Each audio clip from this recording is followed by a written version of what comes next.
Merhaba arkadaşlar, kanalıma hoş geldiniz. Ben Asalet Çalışkan. Bugün sizlerle bu güzel gördüğünüz Noel Baba'yı yapacağız. Örümü çok kolay. Tamamen tüm örülüyor. Dikiş yok. Dilediğiniz şekilde kullanabilirsiniz. Dilediğiniz iplikle de örebilirsiniz. Ben bugün sizlerle kadife iplikle ördüm. Dilerseniz koton iplikle de örebilirsiniz veya tüylü ipliklerle de örebilirsiniz. Malzemelerimi birazdan göstereceğim. Şimdi eğer hazırsanız videomuza geçelim. Hemen malzemelerimi göstereyim. Şöyle kırmızı ip kullanacağız. Dilediğiniz marka kullanabilirsiniz. Beyaz ip kullanacağız. Biraz renk şeyimiz fazla.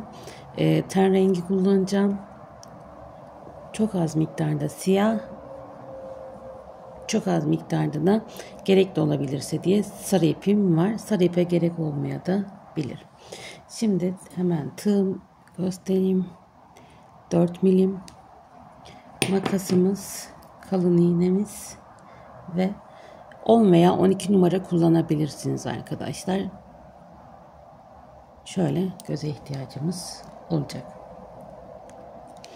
Biraz elyaf'a ihtiyacımız olacak. Malzemelerimiz bu kadar. Evet, başlayalım. Şimdi bir tane ipimizi sabitliyoruz. Üzerine 2 tane zincir çekiyoruz.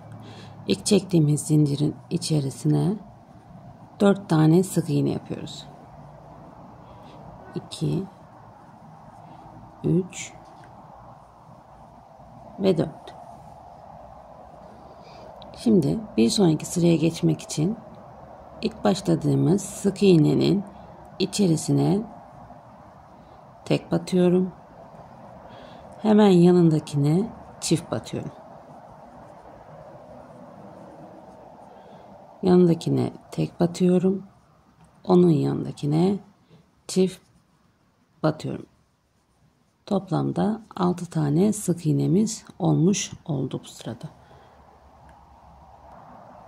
Evet, şimdi şöyle farklı bir renk ip koydum. Sıra başımız belli olsun diye. Şimdi bir sonraki sıraya geçiyoruz. Bir sık iğne örüyorum. Yanındakine bir sık iğne daha. Onun yanındakine çift batıyorum. Yani 2 tane tek örüyorum. 1 2 üçüncüye çift battım. Tekrar bu sırada 8 tane sık iğnemiz oldu. Şimdi bir sonraki sıraya geçtik. 4. sıramıza bir sık iğne yaptım. 2 3 4 dördüncüye çift battım. Tekrar 1 2 3 sık iğne ördüm. Dördüncüye çift battım. 8 sık iğnemiz bu sırada 10 sık iğne oldu. Devam ediyorum. Her sırada 2 artıyor arkadaşlar. 1 2 3 4 sık iğne ördüm. 5 6 1 2 3 4 5.'ye çift batıyorum. Bu sırada da 12 sık iğnemiz oldu. 2 4 6 8 10 12. Bu şekilde her sırada 2 arttırarak 24 tane sık iğneye gelene kadar arttırmalarımıza devam edelim arkadaşlar. Hemen zaten ekranda da yazı olarak da ya bu tarafta ya bu tarafta yazı olarak da yazacağım tarifi. Her sırada 2 tane ilmek arttırarak toplamda 24 sık iğne olana kadar devam edip gelelim. 3, 4, 5, 6, 7, 8, 9, 10, 11 sıra ördük. 24 tane sık iğnemiz oldu. Şimdi bu sırada flow öreceğiz. Şöyle yani sık iğnemizin 2 kanadı var. Onun bize bakan kanadını dış kanadından öreceğiz arkadaşlar. Şöyle batıyorum. 1 2 3 4 5 6 7 8 9 10 11 12.'ye çift batıyorum. Bu sırada da 26 tane sık iğnemiz olacak. Sıra sonunda tekrar bir arttırmamız daha var. Onu da yapalım. Sıramız tamamlanıyor.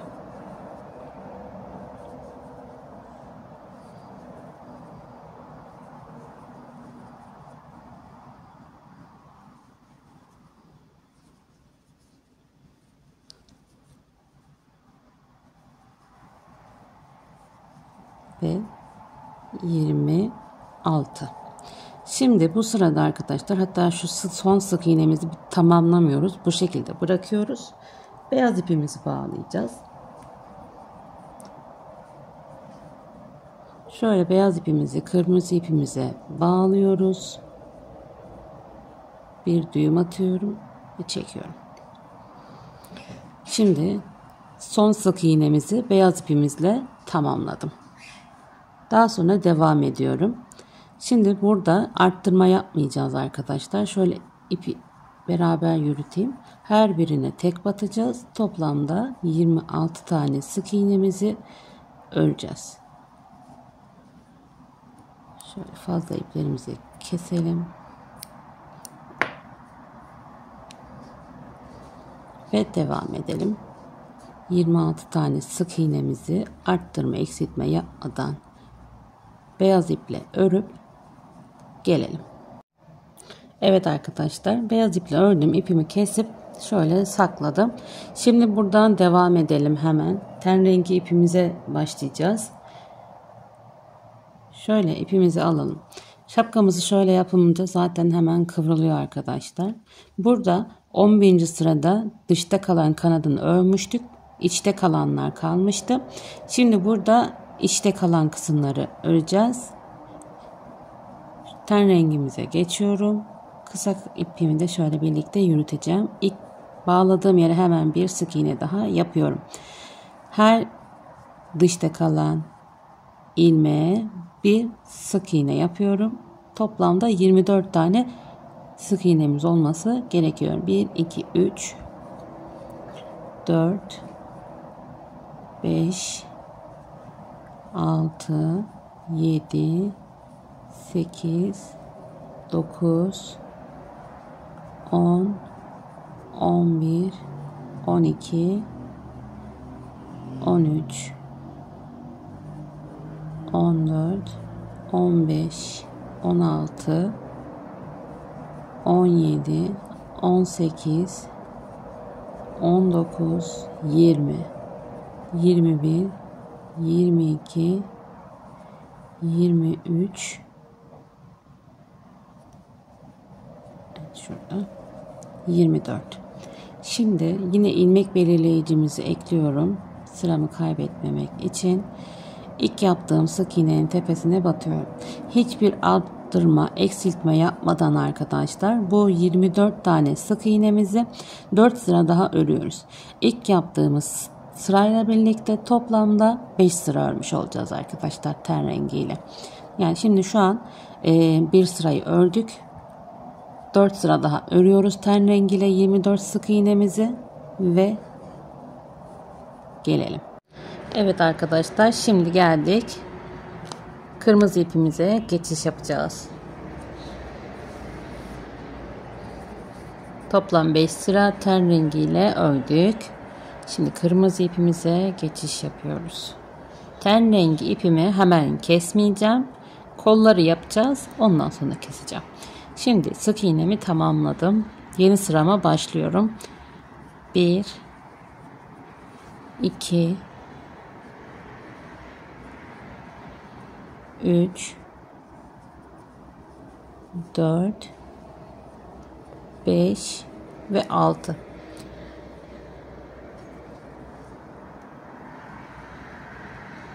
Ten rengi ipimi geçirdim. Şimdi tığıma ipimi doluyorum. Bir sonraki sık iğnenin içerisine fıstık çalışması yapacağım.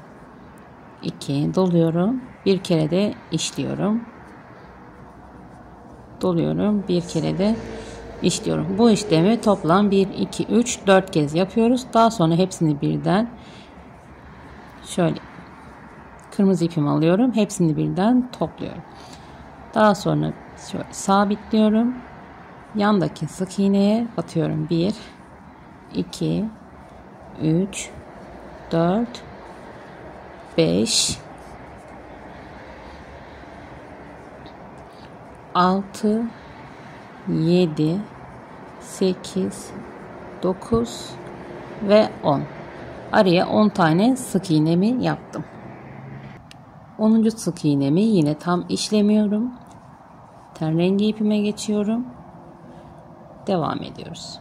Bir tane daha fıstık popcorn çalışması yapıyoruz. 3 ve 4. Kırmızı ipimize geçiyoruz. Hepsini birden tamamlayıp sabitliyorum. Yandaki sık iğnenin tepesine batıyoruz. 2,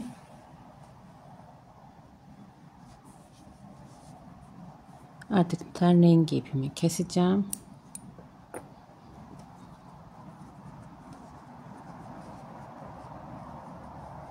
3, 4, 5 ve 6. Şimdi burada bir sıra düz kırmızımızı örüyoruz. Toplamda 24 sık iğnemizi bir sıra boyunca düz bir şekilde arttırma, eksiltme yapmadan örüp gelelim. Devam ediyoruz. Şimdi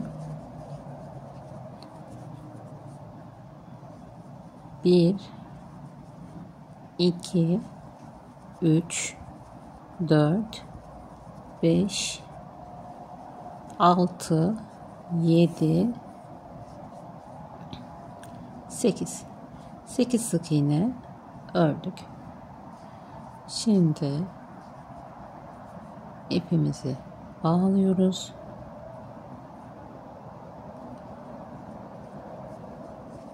Siyah ile popcorn çalışması yapacağız. 1, 2, 3 ve 4. Kırmızı ile hepsini birden, pardon,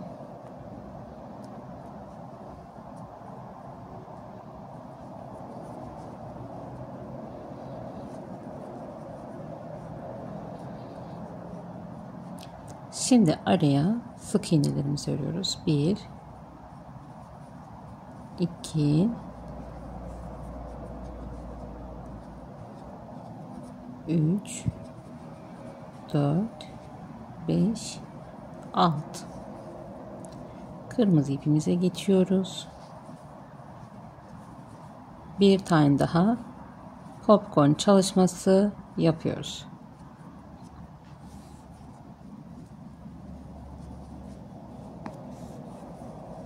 Daha sonra sıra sonuna kadar kalan ilmeklerimizi örüyoruz. Siyah ipimizi kesebiliriz.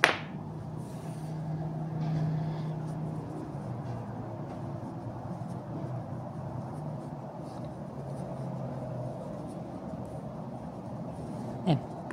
Şimdi bu aşamada gözlerimizi takalım.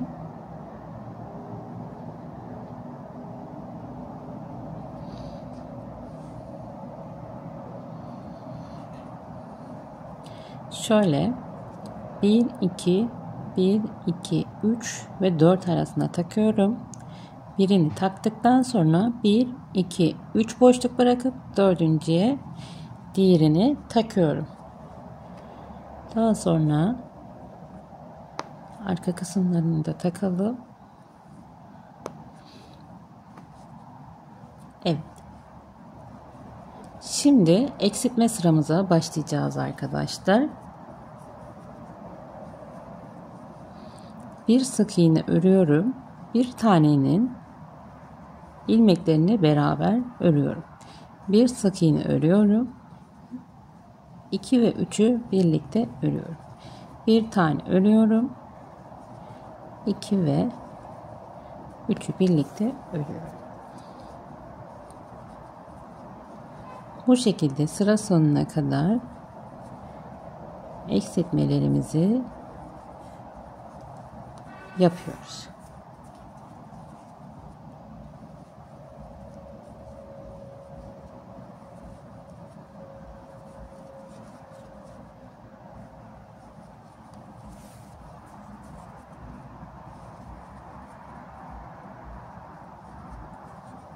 Evet. Şimdi burada bir miktar doldurma işlemi yapacağız.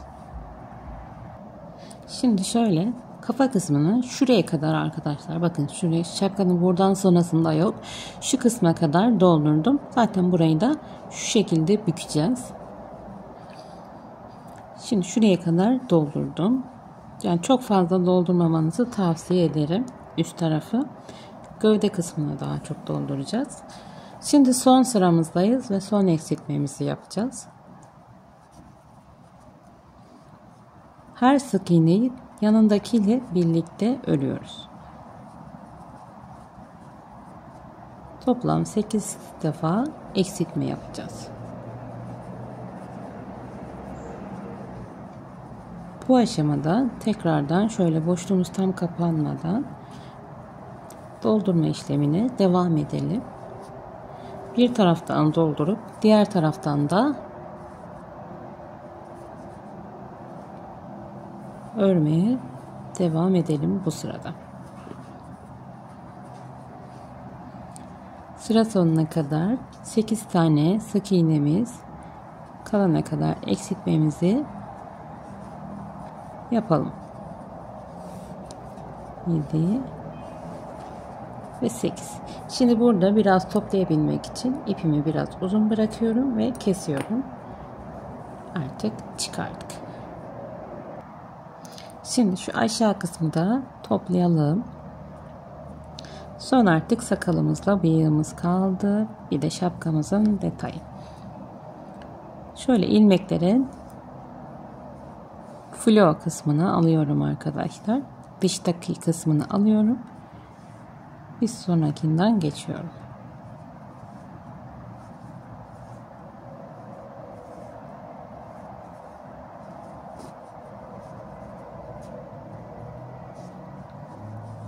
Temiz bir görüntü elde etmiş olduk. Şimdi 23 tane zincir çektim arkadaşlar. Çekmeye başlamadan önce şöyle bir küçük ip bıraktım. Şimdi bir sık iğnemi yapıyorum. Daha sonra yanındaki sık iğnenin zincirin içerisine 1 2 trabzan yapıyoruz. İkili trabzan.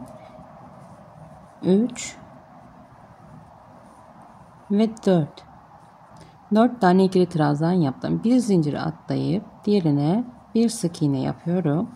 Yanındaki zinciri atlayıp diğer yanındakine batıyorum. 1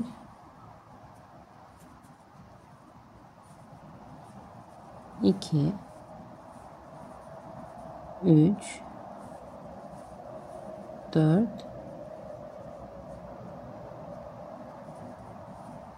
5 tane ikili trabzan yaptım. 2 zincir atlayıp üçüncüye sık iğne yapıyorum. Tekrar tığıma ipimi dolayıp 1 2 atlayıp üçüncüye 5 tane ikili trabzan yapıyorum. Baştakine 4 tane yaptık. Diğerlerine 5 tane yapıyorum şu an. 3 4 ve 5. 1 2 atlıyorum. Üçüncüye bir sık iğne yaptım. Tekrar doladım. 1 2 atladım. Buraya 1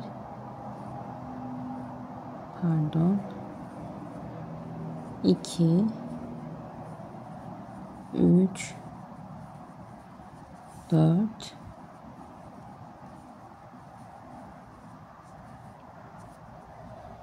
5 tane ikili trabzan yaptım. 1 2 atladım.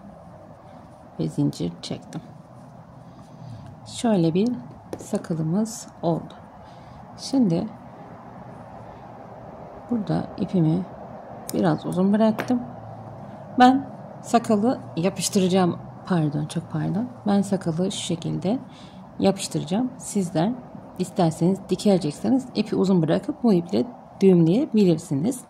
Şimdi bir de bıyık yapmak isteyen arkadaşlarım için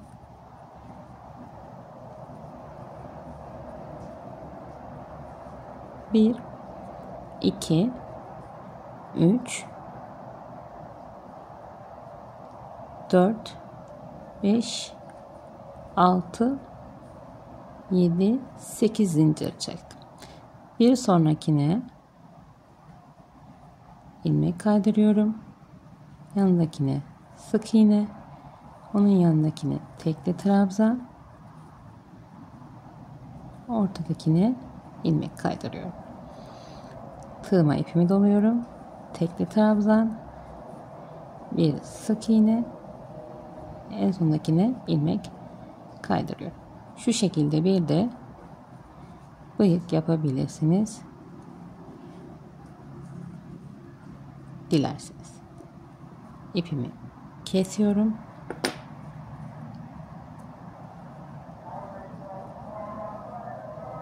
Geliyoruz. Evet, geldim arkadaşlar. Şimdi şöyle ipimizi biraz bırakaraktan 1, 2, 3, 4 tane zincir çektim. İlk çektiğim zincirin içerisine ipimi dolayıp battım. Bir kere işledim. Tekrar aynı işlemi 4 kere yapıyorum. Toplamda 5 kere yapmış olacağız.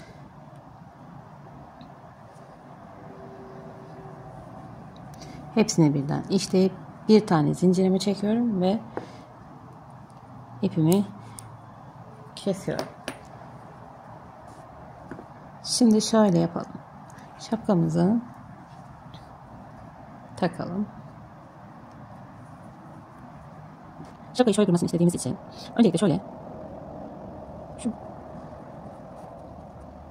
aynı yerden çıkacak ama farklı yerlerden bakacağız.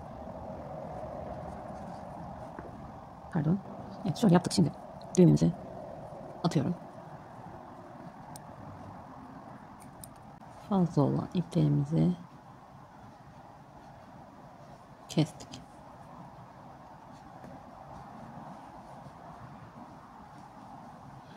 Şimdi kırmızı ipimizden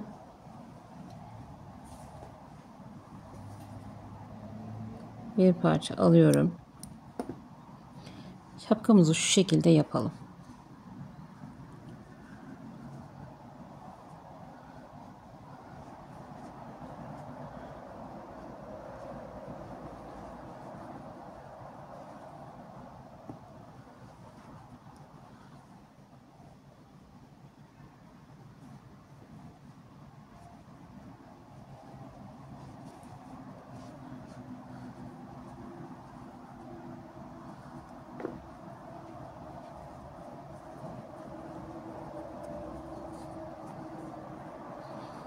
Dilerseniz direkt dikebilirsiniz. Ben bu şekilde yapıyorum.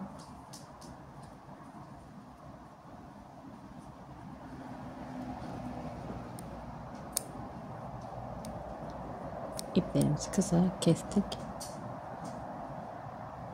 Evet. Şimdi sakal ve bıyığımızı yapıştıracağız. Öncelikle şöyle sakal kısmından başlayacağız. Şöyle ilk başta şöyle sabitleyelim. Kısımları hızlandıracağım arkadaşlar.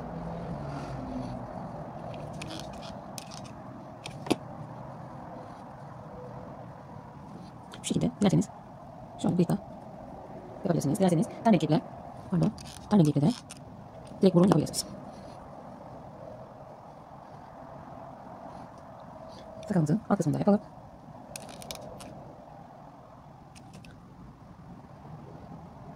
Evet. Hemen düzenlemelerimi yapıp geliyorum. Ve hazır arkadaşlar. Noel babamız bitti. Dediğim gibi koton iplikle örerseniz şu boylarla olacak. Anahtarlık için çok daha uygun olabilir. Bunu dekor amaçlı da kullanabilirsiniz. Dilerseniz çantalarınıza süs olarak kullanabilirsiniz. Yani istediğiniz şekilde kullanabilirsiniz. Çok tatlı bir oyuncak oldu. Hiç dikiş de yok. Çok da rahat yapabileceğiniz bir model. Beni buraya kadar izlediğiniz için teşekkür ederim. Bir sonraki videomda da yine sürpriz bir tarifle geleceğim. Umarım beğenirsiniz. Beni Instagram'dan takip ediyorsanız büyük ihtimal tarifin ne olduğunu şimdiden biliyorsunuzdur. Eğer etmiyorsanız YouTube sayfamla aynı isimle Instagram sayfamdan da takip edebilirsiniz. Bay Asayi Çalışkan olarak Instagram'da da varım. Ayrıca oradan sipariş de alıyorum arkadaşlar. Dilediğiniz ürünün dilediğiniz sayıda toplu veya tekli siparişte verebilirsiniz. Bugünlük bu kadardı. Sonuna kadar izlediğiniz için teşekkür ederim. Lütfen olumlu olumsuz tüm yorumlarınızı bekliyorum. Dilediğiniz bir model varsa yine yorum kısmında bana belirtirseniz çok sevinirim. Bir sonraki videoda görüşmek üzere. Kendinize iyi bakın. Hoşça kalın.